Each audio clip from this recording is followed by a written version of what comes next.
राशि जहीर हूं और आप देख रहे हैं ऑनलाइन न्यूज इंडिया। जितेंद्र त्यागी, वसीम रिजवी को गिरफ्तार कर लिया गया है हेट स्पीच वाले मामले में। आपको बता दें, धर्म संसद लगाई गई थी जहां पर बहुत सारे साधु संतों ने, कहने को साधु संत थे लेकिन वो साधु संत थे या नहीं ये तो आप भी जानिए। जिस धर्म संसद के अंदर 20 करोड़ मुसलमानों का नरसंहार करने का आह्वान किया गया हो, उनको साधु तो कतई नहीं कहा जा सकता। लेकिन उस मामले में जहां बहुत सारे साधुओं ने बहुत गलत इस तरह के वक्तव्य दिए जो कानून के खिलाफ हैं, हमारे संविधान के खिलाफ हैं, उनके खिलाफ तो भी कार्रवाई हो नहीं पाई है। लेकिन वहां मौजूद वसीम रिजवी उर्फ जितेंद्र त्यागी या जितेंद्र त्यागी उर्फ वसीम रिजवी आप कह सकते हैं, उसको पुलिस ने गिरफ्तार कर लिया है। क्या मामला है पूरा सुने। देखिए, एनबीटी ने भी इसको छापा है, लिखा है वसीम रिजवी अरेस्टेड, जितेंद्र त्यागी उर्फ वसीम रिजवी अरेस्ट, हरिद्वार धर्म संसद में हेट स्पीच का मामला। जबकि वहां जो हेट स्पीचेस आई थी वो बाकी तमाम साधु संतों और साध्वी की आई थी, वहां पर वसीम रिजवी का हेट स्पीच का मामला नहीं था उस धर्म संसद में। उसके अलावा हेट स्पीचेस देने में पीछे ये नहीं रहे। अब बहरहाल आगे जो खबर है वो मैं आपको बताता हूं। देखिए, आपकी स्क्रीन पर है कि जितेंद्र नारायण त्यागी उर्फ वसीम रिजवी को पुलिस ने गुरुवार को यानी कि आज हेट स्पीच मामले में गिरफ्तार कर लिया। हरिद्वार में धर्म संसद आयोजित कर विशेष समुदाय के खिलाफ हेट स्पीच के मामले में जितेंद्र त्यागी उर्फ वसीम रिजवी की गिरफ्तारी हुई है। कुछ दिन पहले स्थानीय निवासी की तहरीर पर हेट स्पीच मामले में हरिद्वार कोतवाली पुलिस ने 153A के तहत मुकदमा दर्ज किया था। जितेंद्र नारायण त्यागी, साध्वी अन्नपूर्णा सहित अन्य संतों के नाम से हरिद्वार कोतवाली में मुकदमा दर्ज है। नारसन बॉर्डर से हरिद्वार पुलिस ने, नारसन बॉर्डर लगता है हरिद्वार में, जितेंद्र त्यागी को गिरफ्तार किया। पुलिस कुछ ही देर में हरिद्वार कोतवाली लेकर जितेंद्र त्यागी को पहुंचेगी। स्वामी यति नरसिंहानंद सरस्वती जितेंद्र सिंह त्यागी के साथ मौजूद हैं। सूचना के अनुसार पुलिस द्वारा अभी सिर्फ जितेंद्र त्यागी को ही मामले में गिरफ्तार किया गया है और लोगों की गिरफ्तारी नहीं हुई है। डीआईजी गढ़वाल मंडल करण सिंह नगन याल ने नवभारत ऑनलाइन को बताया कि वसीम रिजवी नारसन बॉर्डर से गिरफ्तार कर लिया। आरोपी को कोतवाली ले जाकर पूछताछ की जाएगी, बाद में उसे कोर्ट में पेश किया जाएगा। पूरी खबर तो है ये। अब मैं आपको इसके परिप्रेक्ष्य में कुछ बात बताता हूं। सुप्रीम कोर्ट ने भी उत्तराखंड सरकार को कहा कि आप जवाब दीजिए कि कैसे धर्म संसद के अंदर जो है हेट स्पीच का मामला सामने आया था, वो भी हम आपको बता चुके हैं। लेकिन अब इसको ट्वीट किया है पुनीत कुमार सिंह ने। इन्होंने लिखा, हरिद्वार धर्म संसद भड़काऊ भाषण मामले में आरोपी वसीम रिजवी उर्फ जितेंद्र नारायण को नारसन बॉर्डर से किया गिरफ्तार। एक साहब हैं, उनके बारे में मैं बताता हूं। ये मोहम्मद जुबैर हैं, अल्ट न्यूज़। अक्सर इनका जो है काम ये होता है कि जो फेक न्यूज़ है उसकी रियलिटी सामने लेकर आप लोगों के सामने लेकर आते हैं और इनके हत्थे पर ज़्यादातर भारतीय जनता पार्टी के नेता या उनकी फेक न्यूज़ चल जाती हैं।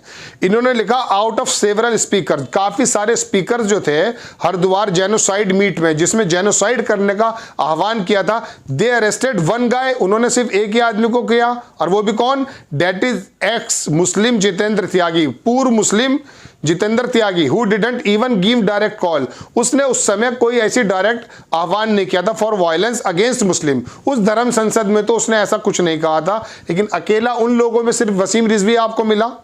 Why are religious leader who organized and gave direct call for violence against Muslim still not arrested? वो कह रहे हैं कि जिन लोगों ने मुस्लिमों के आह्वान किया था नरसंहार का, उनको तो आपने किसी को गिरफ्तार नहीं किया, एक ही आदमी को गिरफ्तार किया, जबकि उनके वीडियोस मौजूद हैं। और मोहम्मद जुबैर ने अपने ट्विटर अकाउंट पर लगातार उन तमाम साधु संतों के, जिनको साधु संत मैं तो नहीं कह सकता, उनके बराबर वीडियो डाले हैं कि इसको भी गिरफ्तार नहीं किया है, इसको भी गिरफ्तार नहीं किया है। इसके अंदर एक फातिमा खान है, उन्होंने लिखा है, breaking, Jitendra Tyagi arrested by Uttarakhand police in the Haridwar Dharam Sansad case, no more arrest so far. अभी तक किसी और को गिरफ्तार नहीं किया गया, जबकि स्वामी यति नरसिंहानंद बताया जाता है वो वसीम रिजवी के साथ है, लेकिन वो जो है गिरफ्तार नहीं हुआ।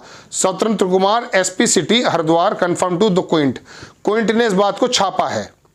हम आपको बता दें, आपकी स्क्रीन पर भी लगाने की कोशिश करेंगे। अब मैं आपको थोड़ा सा बताना चाहता हूं कि धर्म संसद के बारे में सुप्रीम कोर्ट ने क्या कहा और उसका क्या क्या चीज़ें निकली पूरी दुनिया में। इस धर्म संसद को जो हरिद्वार के अंदर लगाया गया था, इसकी बात पूरी दुनिया के तमाम अखबार और तमाम टेलीविज़नों ने छापी।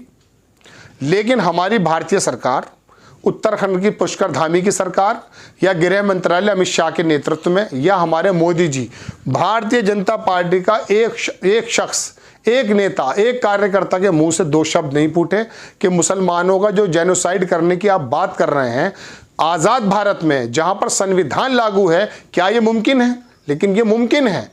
इन लोगों की खामोशी ये दर्शाती है कि ये इस तरह के कुकुरमुत्ते और जाहिल लोगों को प्रवोक कर करके समाज के अंदर ऐसा एक विघटन पैदा करने की कोशिश करते हैं, हिंदू मुस्लिम और जो कब्रिस्तान, और ये चूंकि चुनाव भी करीब हैं तो इनकी इंटेंशन यही दिखती है। अब एक आदमी के एप्लीकेशन देने के बाद उसमें पकड़ा कौन गया? जितेंद्र नारायण त्यागी पकड़ा। ये भी जाना चाहिए था, लेकिन इसने उस धर्म संसद में कोई ऐसी कॉल नहीं की जो जन नरसंहार की कॉल हो।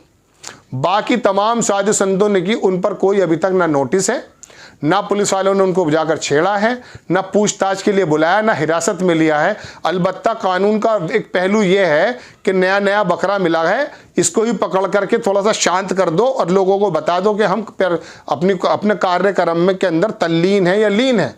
लेकिन जिन लोगों ने जेनोसाइड का आह्वान खुले में किया, उनकी वीडियोस पूरी दुनिया के अंदर वायरल हो गई हैं। तमाम दुनिया के बड़े बड़े जो संस्थान है, मीडिया, उन्होंने छापा है, उनके बावजूद भी इनमें से किसी को नहीं हटाया गया। अब मैं आपको बताना चाहता हूं कि वसीम अकरम त्यागी भी पहले अपने कामों में रहे और इन्होंने मुस्लिम समाज को या मुस्लिम समाज के जो नबी हैं उनको या मुस्लिम समाज की किताब को इन्होंने छोड़ा नहीं है, और ये पूरी की बात करते रहे और बदनामी करते रहे और मुस्लिम समाज के बारे में ऐसी बातें कहते रहे जिससे कि मुस्लिम समाज को काफ़ी तकलीफ होती थी। द क्विंट की रिपोर्ट है आपकी स्क्रीन पर। Haridwar hate speech case, Waseem Rizvi alias Jitendra Tyagi arrested.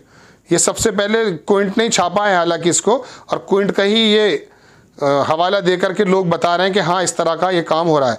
आगे लिखते हैं, Waseem Rizvi Jitendra Narayan Tyagi was arrested by Uttarakhand police Thursday 13 January in connection with the 3-day long hate speeches conclave organise in Haridwar में जो हमने आपको बताया वही बात क्विंट लिखता है। इसके आगे लिखते हैं कि वसीम रिजवी के खिलाफ रजिस्टर्ड केस हुआ था 153A में पैनल कोर्ट के संबंध मुताबिक इनको गिरफ्तार करा। बहरहाल लंबी बात ना करके छोटी बात हम आपको बता दें कि ये जो नेता हैं और ये जो साधु संतों के शक्ल में छिपे हुए भेड़िए हैं, इन्होंने वो माहौल पैदा कर दिया है भारत का कि एक 20 करोड़ की आबादी को ये महसूस होने लगा है कि शायद म्यांमार की जो मिसाल दी जा रही है कि म्यांमार की तरह पुलिस और आर्मी हटाकर इनका जेनोसाइड कर दिया जाए, इस तरह का आह्वान किया गया। जिम्मेदारी किसकी थी रोकने की? हमारी सरकारों की। और हमारी सरकारें क्या करती रहीं? बिल्कुल चुप। ये एक अजीब सा मैसेज गया, लेकिन होता यूं है कि चुनाव की मजबूरियां शायद रही हों, इसी वजह से ये सत्ताधारी सरकारें जो हैं इस तरह से हट रही हैं। लेकिन अब आप देख रहे हैं कि किस तरह का मामला निकलता आ रहा है कि ओबीसी के तमाम नेता भारतीय जनता पार्टी को छोड़ रहे हैं, चूंकि ये जो हंडियां हैं ना ये बार बार नहीं चढ़ा करती। आप हिंदुत्व के एजेंडे पर भारत को बहुत आगे नहीं ले जा सकते। आपस में मिलजुल कर ही भारत बना था और भारत बना है, और आपस में मिलजुल कर ही भारत बनेगा। इस तरह के लोगों को जितेंद्र जो बताया जाता है नारायण त्यागी है, इसको तो ले लिया, लेकिन जिन लोगों ने वीडियो के अंदर नरसंहार के आह्वान किए हैं उनको भी अरेस्ट होना चाहिए, ऐसा लोग ट्विटर पर भी लिख रहे हैं। आपको खबर कैसी लगी अपनी राय कमेंट्स बॉक्स में जरूर दीजिएगा। चैनल को सब्सक्राइब कीजिए, शेयर कीजिए। नेक्स्ट टाइम किसी खबर के साथ आता हूं। जय हिंद। चैनल को सब्सक्राइब करें और घंटी जरूर दबाएं।